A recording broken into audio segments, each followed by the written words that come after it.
यहां पर ही क्या हुआ, ये प्रतापगढ़ का जो किला इन्होंने जीता और औरंगजेब की चिंताएं बहुत ज्यादा बढ़ी, तो औरंगजेब सबसे पहले किसको भेजता है? मैं 3 प्रयास बताऊंगा आपको, तीनों प्रयास समझना। पहला प्रयास समझिए, पहला प्रयास यहां पे लिख लेना कहीं किनारे पे। औरंगजेब के 3 प्रयास शिवाजी के खिलाफ, छत्रपति के खिलाफ उन्होंने कौन से 3 प्रयास किए? तो 3 प्रयास कौन से हैं? पहला प्रयास है अफजल खान, आदिल शाही से संपर्क रखता था बीजापुर से, तो इसको भेजा गया कि भाई तुमको जाके कैसे भी इनको सरेंडर कराना है। तो अफजल खान लेके गया अपने साथ में 10,000 की सेना, और जहां से चला वहीं से आतंक मचाता हुआ चला। उसने फसलें बर्बाद की, उसने मंदिर तोड़े, उसने गांवों को उजाड़ दिया, ताकि वो आतंकित हो जाए और सरेंडर कर दे, आत्मसमर्पण कर दे। और उसने वहां की स्थितियां फिर जानी, तो वहां पे वो मैसेंजर भेजता अपना अफजल खान। अफजल खान का मैसेंजर कौन था? इसका दूत था मैसेंजर, इसका मैसेंजर था भास्कर, जिसको हम बोलते हैं कृष्ण भास्कर।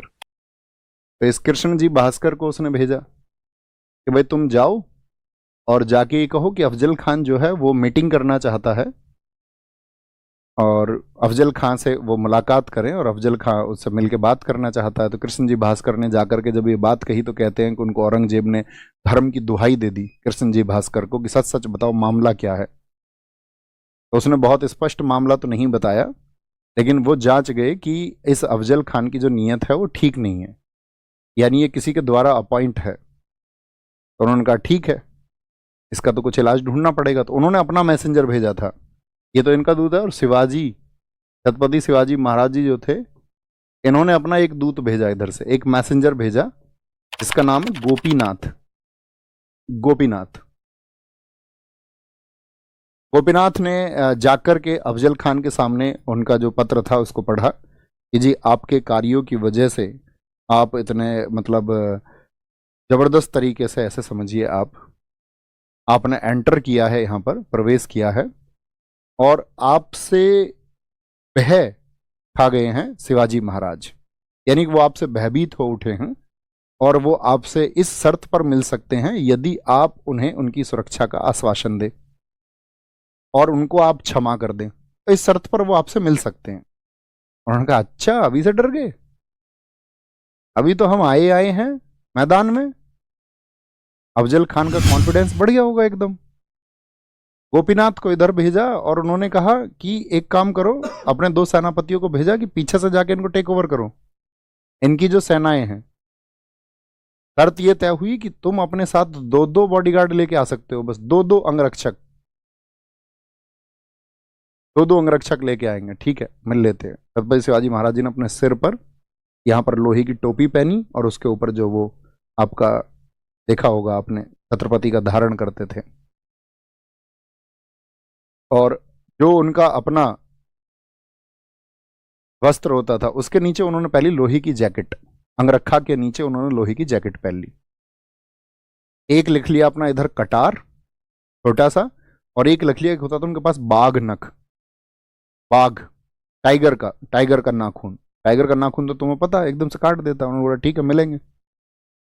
अफजल खान के साथ में जो आपका 2 लोग हैं, एक तो इसके साथ था इब्राहिम और एक था सैयद बांदा। ये बहुत बड़ा तलवारबाज था उस समय का सैयद बांदा।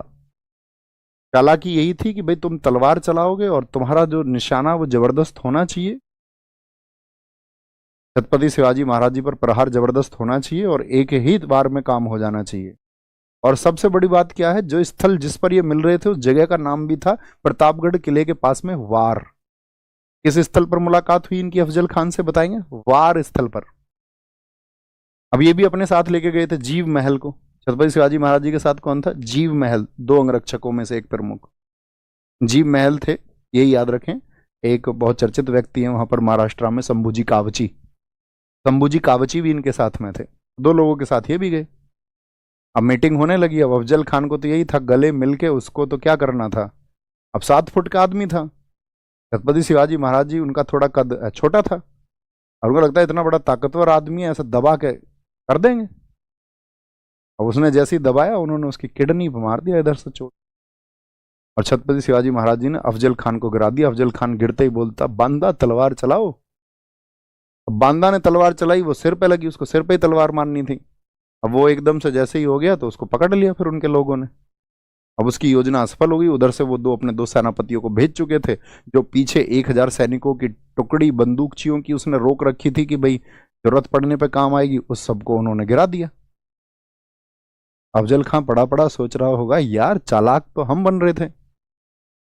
अब वो इतने चालाक, इसलिए तो औरंगजेब ने चिढ़ के इतना बेकार सा स्टेटमेंट बोला। बोला कि शिवाजी कहीं से भी आ जाता है, पहाड़ी चूहा है। तो उसको बड़ी ईर्ष्या होती थी, क्योंकि औरंगजेब का मैंने आपको बताया उसका साउथ का जो एक्सपेडिशन है वो कामयाब ही नहीं हो पाया, दक्षिण के अभियान में वो सक्सेसफुल ही नहीं हुआ। और उसका जिम्मेदार वो हमेशा सिर्फ और सिर्फ एक घटना को मानता रहा, जब उसने छत्रपति शिवाजी महाराज जी को कैद किया था कि मैंने क्यों जाने दिया। तो ये उसका पहला प्रयास क्या रहा? असफल प्रयास।